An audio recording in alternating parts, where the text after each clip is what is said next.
இன்னைக்கு நாணயங்கள் நடைமுறை புழக்கத்துல இல்லாம மாதிரி இந்த பிட்காயின் அப்படின்னு ஏதோ ஒன்ன பத்தி இப்ப பேசிக்கிட்டு இருக்காங்களே.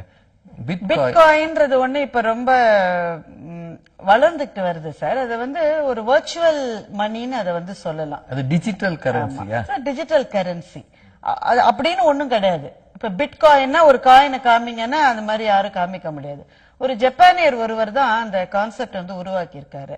இப்போ பணம் அப்படின்றது நம்ம நெகோஷியபிள் இன்ஸ்ட்ருமெண்ட் சொல்றோம் இல்லையா. ஒரு கரன்சி நோட்டு அல்லது ஒரு செக் அல்லது ஒரு கிரெடிட் கார்டு எதுவா இருந்தாலும் இதை கொடுக்கிறவர் ஒருவர் வாங்குகிறவர் ஒருவர். அதை கேரண்டி பண்றதுக்கு ஒரு தேர்ட் பார்ட்டி இருப்பார் இல்லையா. இப்ப ரூபாய் நோட்டுகள்ல ரிசர்வ் பேங்க் கவர்னர் தான் அதை கேரண்டி பண்றது. ₹1 மட்டும் இந்திய அரசாங்கத்தினுடைய கேரண்டில இருக்கும். நம்ம ஊர்ல ₹1 நோட்டு இருக்கு இல்லையா, அது இந்திய அரசாங்கமே அச்சடிக்கிறது. அதை தவிர எல்லாமே RBI கவர்னர் கையெழுத்தோட தான் இருக்கும். இப்போ அது மாதிரிதான் ஒவ்வொரு நாட்டிலையும் ஒரு அரசாங்கம் அல்லது ஏதோ ஒரு என்டிட்டி, ஒரு அமைப்பு இந்த இருவருக்குமான பண பரிவர்த்தனைக்கு அவங்க ஒரு சாட்சியா இருக்காங்க. இதுதான் பொதுவா நாணயங்கள் அல்லது ரூபாய் நோட்டுகள் எல்லாத்தோட அரேஞ்ச்மெண்ட். பிட்காயின்றதுல இந்த மூணாவது ஆள் கிடையாது. ரிசர்வ் பேங்க் கவர்னர், கவர்மெண்ட் எதுவுமே கிடையாது.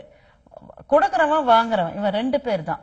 இவன் இந்த மாதிரி பரிவர்த்தனை செய்கிறவர்களுக்கு இடையிலே நடக்கிற எல்லா டிரான்சாக்சனையும் அவங்க டிஜிட்டலி ஒரு மெகா லெட்ஜர் மாதிரி வச்சு மெயின்டைன் பண்றாங்க. அப்ப நம்ம ஊர்ல கணக்கு பிள்ளை வியாபாரம் மாதிரி. அதேதான். நம்ம கணக்கு பிள்ளை எல்லாத்தையும் எழுதி இவர் எவ்வளவு பற்று, இவர் எவ்வளவு வரவுன்ற மாதிரி எவ்வளவு பேர் இந்த உலகத்துல ஒரு கோடி பேர் பிட்காயின் பரிவர்த்தனை பண்ணிக்கிட்டாலும் எல்லாரும் என்ன பரிவர்த்தனை பண்ணிக்கிட்டாங்கன்றது பிளாக் ரெஜிஸ்டர் அப்படின்ற மாதிரி ஒரு சென்ட்ரல் ரெஜிஸ்டர்ல அவங்க மெயின்டைன் பண்றாங்க.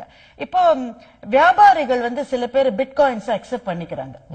இப்ப நீங்க ஒரு பிட்காயின்கான அக்கௌண்ட் ஒண்ணு நீங்க வச்சிருந்தீங்கன்னாக்க ஒரு கடைக்கு போய் உங்களுடைய பிட்காயின் அக்கௌண்ட் சொல்லி பொருளை வாங்கிட்டு காசு கொடுக்காம நீங்க வர முடியும்.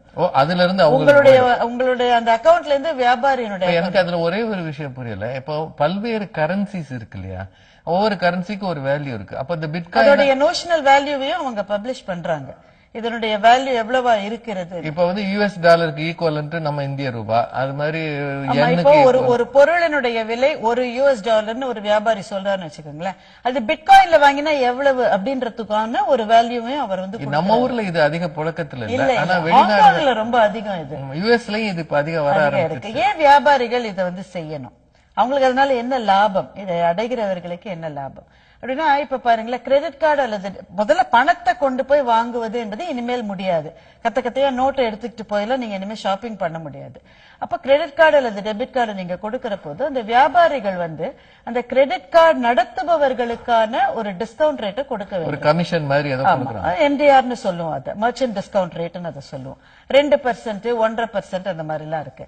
பட் பிட்காயினை ஒரு வியாபாரி அக்செப்ட் பண்ணிக்க ஆரம்பிச்சாக்க இந்த நடுவுல இருக்கிற அந்த இது மிடில்மேன் வேலை கிடையாது. நடுவுல யாருமே கிடையாது. வாங்குகிறவர் விற்கிறவர் 2 பேர் தானே. இதுல அது மைனர்ஸ் சொல்றாங்களா? இந்த மைனர்ஸ்ன்றவங்க அந்த சாஃப்ட்வேரை மெயின்டைன் பண்றவங்கன்னு நினைக்கிறேன். அல்லது புது வியாபாரிகளை கொண்டு இதுல சேர்க்கிறவர்கள். அவங்களுக்கு ஏதோ ஒரு ரேஷன், இது ஒரு ரேஷியோல கமிஷன் மாதிரி அவங்களுக்கு கிடைக்கிறது. இது இப்போ இந்த பிட்காயின் வளர்ந்து வரும் என்றும் நாளைக்கு இது ஒரு பெரும் சக்தியாக உருமாறும் என்றும் சில பொருளாதார வல்லுநர்கள் சொல்லுகிறார். இப்போ ஒரு தேசத்தினுடைய கரன்சி திடீர்னு உயருது, திடீர்னு ஃபால் ஆகுறது, அது மாதிரி எதுவும் இல்லாத அளவுக்கு இருக்காது வர்ச்சுவல் மணி இது அப்படின்னு சொல்றாங்க. இப்ப அதை விடுங்க. இப்ப நம்ம ஊர்ல எல்லாம் பாருங்களேன், நீங்க ஒரு கால் டாக்ஸி கூப்பிடுறீங்க, ஏதோ ஒண்ணு சொல்றாங்க ₹83, இந்தப்பா ₹100 நீ சேஞ்ச் கொடு. சேஞ்ச் இல்லைங்க, நீங்க பார்த்து இல்ல கொடுக்கணும். பஸ்ல ஏறினா டாக்ஸில போனா இந்த கான்வர்சேஷன் நம்ம ஊர்ல நடக்குது இல்ல. பெரும்பாலும் சைனாவில எல்லாம் இந்த மாதிரி நடக்கவே நடக்காது.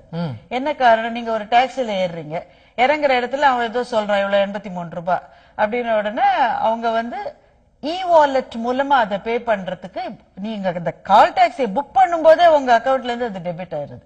நான் பயணம் பண்ணாமலே காசு கொடுத்துருவோம். இல்ல நீங்க பயணம் பண்ணி ஆத்தரைஸ் பண்ணாதான் காசு கொடுக்கும். நீங்க ஆத்தரைஸ் பண்ணணும். அதை பண்ணினாக்க இப்ப அந்த வாலெட்ன்றது இந்தியாவில இன்னைக்கு பெரிய அளவுல அது வந்துட்டு இருக்கு. இப்ப ரிசர்வ் பேங்க் 12 பேமெண்ட் வங்கிகளுக்கு லைசன்ஸ் கொடுத்தாங்க. இந்த பேமெண்ட் வங்கிகள் எல்லாமே வாலெட் முறையில தான் பயன்படுது. இப்ப நீங்க ஆன்லைன்ல போய் ஒரு டாக்ஸி புக் பண்ணா, சாப்பாடு ஆர்டர் பண்ணா, டிக்கெட் புக் பண்ணா, உங்களுடைய அக்கவுண்ட்ல இருந்து பணம் செலுத்துவதற்கு credit card, debit card use பண்றதுக்கு கூட இப்ப தேவையில்லை. நீங்க இ வாலெட்ல ஏற்கனவே பணம் போட்டு வச்சு வாலெட் நம்பரை கொடுத்தா அதுல இருந்தே அது அந்த பணத்தை அது கழிச்சு but you have to authorise இல்லையா? You have to authorise. ஆமா. ஓ, இனிமேல் வருங்காலங்கள்ல அப்ப பாருங்களேன், என்னைக்கோ பாடுபட்டு தேடி பணத்தை புதைத்து வைக்கும் கேடுகட்ட மானிடர்ன்னு யாரும் பாட முடியாதுல்ல.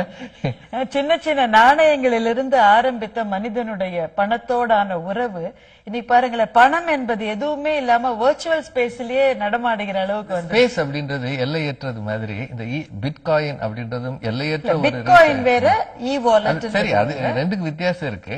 பட் அதாவது கையில கேஷ் ஹேண்டில் பண்ணாமலே இனிமேல் நீங்கள் சாதிக்க முடியும். இந்த பணத்தை உரசி உரசி செலவழித்த தலைமுறை இனிமே இருக்காது. ஆனா அந்த மாதிரி எண்ணி எண்ணி செலவழித்தவர்களுக்கு சேர்க்க வேண்டும் என்கிற ஒரு அக்கறை இருந்தது. செலவழிக்கும் போது மனது வலி கை விட்டு போகும்போது போகுதே அப்படின்ற ஒரு நாம வந்து ஏதோ ஒரு அக்கௌண்ட் அங்கே நாங்க அது எங்க இருந்து எங்க போகுது எவ்வளவு நமக்கு தெரியல. இதுவே இருக்க முடியாது.